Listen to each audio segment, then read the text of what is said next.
Un an après sa réélection, Emmanuel Macron a accordé une longue interview au journal Le Parisien, journal qui appartient, rappelons-le, à son grand ami Bernard Arnault, l'homme le plus riche du monde. Il est bien évidemment revenu sur plusieurs sujets, comme la réforme des retraites ou l'inflation, mais aussi sur Marine Le Pen, à propos de laquelle il a déclaré « Elle arrivera au pouvoir si on ne sait pas répondre aux défis du pays et si on installe une habitude du mensonge ou de déni du réel. » Nique ta mère. C'est vrai que c'est pas du tout, mais alors pas du tout dans les habitudes de Macron de mentir ou de nier le réel. Non. Franchement, ce serait assez hypocrite de décaler l'âge légal. Bon courage déjà pour arriver à 62 ans. C'est ça la réalité de notre pays. Si nous voulons être justes entre les générations et sauver notre système par répartition, nous devons faire cette réforme. Vous vous foutez de moi, là? J'attire tout de suite l'attention sur le fait que, quand je dis passe sanitaire, c'est que ça ne peut pas être soumis au vaccin.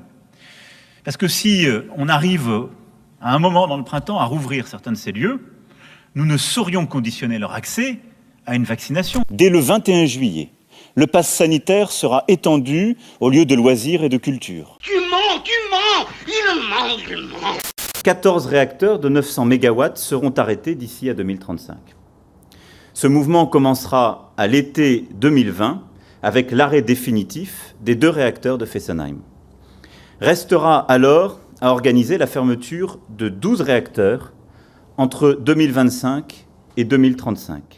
Nous allons, pour la première fois depuis des décennies, relancer la construction de réacteurs nucléaires dans notre pays. Les cons, ça ose tout. Et c'est même à ça qu'on les reconnaît. Si vous étiez mis en examen, est-ce que vous renonceriez à être candidat ?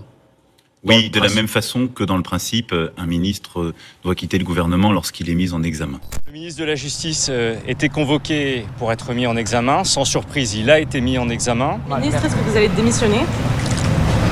Ça n'est pas à l'ordre du jour. Quelle indignité.